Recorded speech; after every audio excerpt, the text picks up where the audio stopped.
কোর্টগুলো আতঙ্কে থাকে, আমি দায়িত্ব নিয়ে বলছি, তারা রিলিফ দিতে ভয় পায়। বাংলাদেশটা কতটা ললেসনেস অবস্থার মধ্যে দিয়ে যাচ্ছে তার এই স্টেটমেন্টটাই এটা বুঝবার জন্য যথেষ্ট।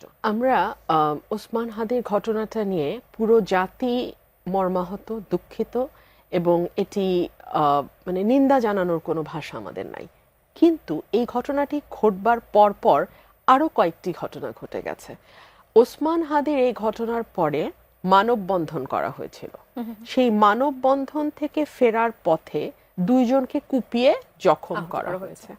আচ্ছা, এর মধ্যে যখন ওসমান হাদির পুরো ফ্যামিলি ঢাকায় এসছে তার ট্রিটমেন্ট পারপাসে, তার বাড়িতে চুরির ঘটনা ঘটেছে।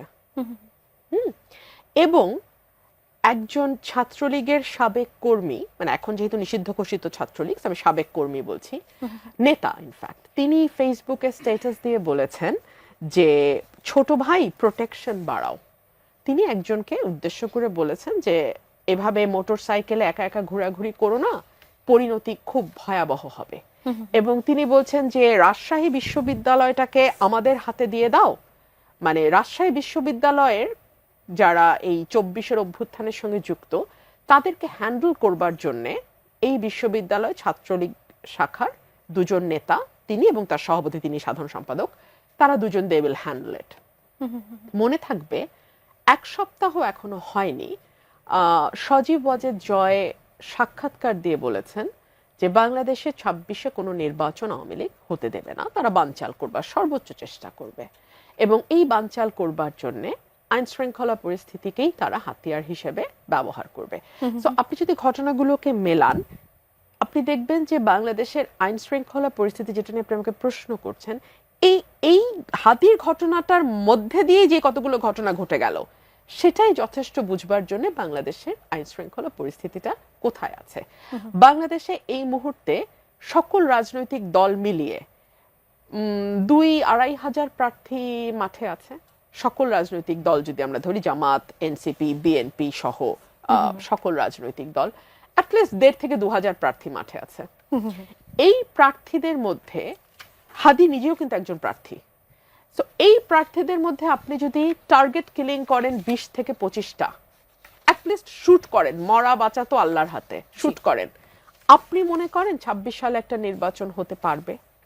প্রার্থীরা কি বের হওয়ার মতন সেই অবস্থায় থাকবে? এক, ইতিমধ্যেই আমাদের স্বরাষ্ট্র উপদেষ্টা বলছেন যারা প্রার্থী হবেন তাদেরকে তিনি অস্ত্রের লাইসেন্স দেয়া হবে, যারা চাবেন তাদেরকে দিয়ে দিবেন। মানে বাংলাদেশটা কতটা ললেসনেস অবস্থার মধ্যে দিয়ে যাচ্ছে তার এই স্টেটমেন্টটাই এটা বুঝবার জন্য যথেষ্ট, যে যারা প্রার্থী হবে তার নিরাপত্তা সে নিবে, তার নিজে নিতে হবে। রাষ্ট্র, আইন শৃঙ্খলা বাহিনী বা পুলিশ প্রশাসন, এখানে তাদের কোনো ভূমিকা নাই, এবং প্রথমেই স্বরাষ্ট্রমন্ত্রী বা স্বরাষ্ট্র উপদেষ্টা, যেটি আপনি বলেন, হাত তুলে সারেন্ডার করে ফেললো। আমরা আলোচনায় বসার আগে নিজেদের মধ্যে আলোচনা করছিলাম যে স্বরাষ্ট্র উপদেষ্টা হাদির কিলারকে ধরবার জন্য 50 লক্ষ টাকা পুরস্কার ঘোষণা করেছে অন দ্যাট ভেরি ডে। জি, তো যেইটা ওনার সবচেয়ে শেষে করার কথা সেটা উনি সবচেয়ে প্রথমে করে দিচ্ছেন। মানে দায়িত্ব নেবেন না, এটা হচ্ছে মূল ব্যাপারটা। স্বরাষ্ট্র উপদেষ্টা দায়িত্ব নেবেন না, স্বরাষ্ট্র উপদেষ্টার অধীনে যেই ফোর্সেস গুলো কাজ করে তারা কেউ দায়িত্ব নেবে না, এবং পুলিশ তাদেরকে, এই যে নিষ্ক্রিয় শুনছি আমরা শুরু থেকে, 5ই আগস্টের পর থেকে আমরা শুনছি পুলিশের স্ট্রেংথ, মরাল স্ট্রেংথ ভেঙে গেছে।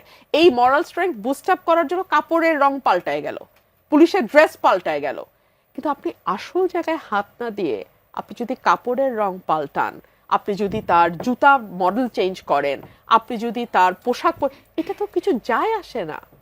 আর দেখেন, এই যে স্বরাষ্ট্র উপদেষ্টার এই ফেইলিয়ার, তার আরেকটা বিরাট ফেইলিয়ার হচ্ছে 5 আগস্ট পর্যন্ত কিন্তু অস্ত্র লুট হয়েছে, থানাগুলো থেকে প্রচুর অস্ত্র লুট হয়েছে। কতগুলো অস্ত্র জমা পড়েছে এবং কতগুলো এখনো জমা পড়ে নাই। সো এই অস্ত্রগুলো কারা ব্যবহার করছে, কোথায় ব্যবহার করছে? ওসমান হাদির খুনি হিসেবে যেই ছেলেটিকে সন্দেহ করা হচ্ছে, বা সিসিটিভি ফুটেজে যাকে দেখা গেছে, যার ছবি আমরা ফেসবুকে দেখেছি, সেই ছেলেটি কি করে নভেম্বর মাসে 3টা বা 2টা অস্ত্র সহ সে মামলার হয়ে কারাগারে গেল, 1 মাসের মধ্যে সে জামিন পায় কি করে? আমি তো সুপ্রিম কোর্টে রেগুলার প্র্যাকটিস করি, ন্যায্য মামলায় জামিন দেয়া হলেও অনেক সময় আজকাল বেঞ্চ ভেঙে দেয়া হয়।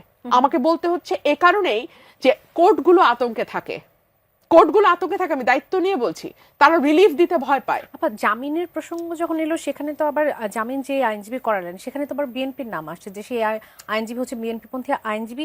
তাহলে কি তার মাধ্যমে কি সঠিক তথ্য পাওয়া সম্ভব যে কেন তাকে জামিন দেওয়া হলো বা কার প্রভাবে দেওয়া হলো? এখন তাহলে তো আরো বিনীত ভাই বলতে হয়, একটা সময় আমরা দেখতাম যে আওয়ামী লীগের আইনজীবীরা গেলেই জজ সাহেবরা ভয়ে হোক ভালোবেসে হোক যে করে হোক চোখ বন্ধ করে জামিনটা দিয়ে দিতেন। এখন প্রেক্ষাপট পরিবর্তনের পর কি জামাত বিএনপির লয়াররা আবদার করলে সেটা শোনা হয়? এই প্রশ্ন আমি রাখি। কারণ আমার মতন লয়ার যখন যায় যে নিজের দল বা নিজেরও সমালোচনা করে কথা বলে, আমরা তো এরকম হরে দরে কশ্যপ গোত্রের মতো রিলিফ পাই না, বা আমাদেরকে 2টা মামলার বেশি 3টা মামলা রিলিফ দিলে বেঞ্চ ভেঙে দেয়া হয়। জি, আমার প্রশ্নটা হচ্ছে লয়ার নিয়ে না, আমার প্রশ্ন হচ্ছে মামলার মেরিট নিয়ে। তার মানে এই মামলাটিতে মেরিটে না গিয়ে আপনি লয়ারের পরিচয়ে গেছেন।